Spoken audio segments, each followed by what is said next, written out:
আসসালামু আলাইকুম। দেখতে যেমন সুন্দর, খেতেও অনেক ভালো লাগে। এরকম আসলে আমাদের অনেক পরিচিত এই সবজিগুলো। ছোটবেলায় আসলে আমরা এগুলো দিয়ে খেলাধুলা করতাম। একদিন আমার দাদি এই ফলগুলো নিয়ে সুন্দরভাবে একটু ভাজা দিয়ে চিংড়ি মাছ দিয়ে ভর্তা বানাইছে। এত মজা লাগছে, কিন্তু বেগুন ভর্তাও এত মজা লাগে না।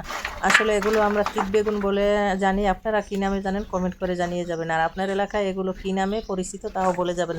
আমার জীবনে একবারই ভর্তা খাইছিলাম, কিন্তু আজও ভুলতে পারিনি। অনেকদিন খুঁজছি, কিন্তু গ্রামে গিয়েও এগুলো খুঁজছি, কিন্তু পাইনি। এখন আর এগুলো পাওয়া যায় না। আগে অ্যাভেলেবেল রাস্তার সাইডে। আমার মেয়ে রাঙামাটি গেছিল ঘুরতে, ওখান থেকে কিনে নিয়ে আসছে। ওরে একদিন বলছিলাম যে এরকম একটা তিত বেগুন আছে, এই বেগুনটা ভর্তা বানাইলে অনেক স্বাদ লাগে। জানি না আগের মতন স্বাদ লাগবে কিনা।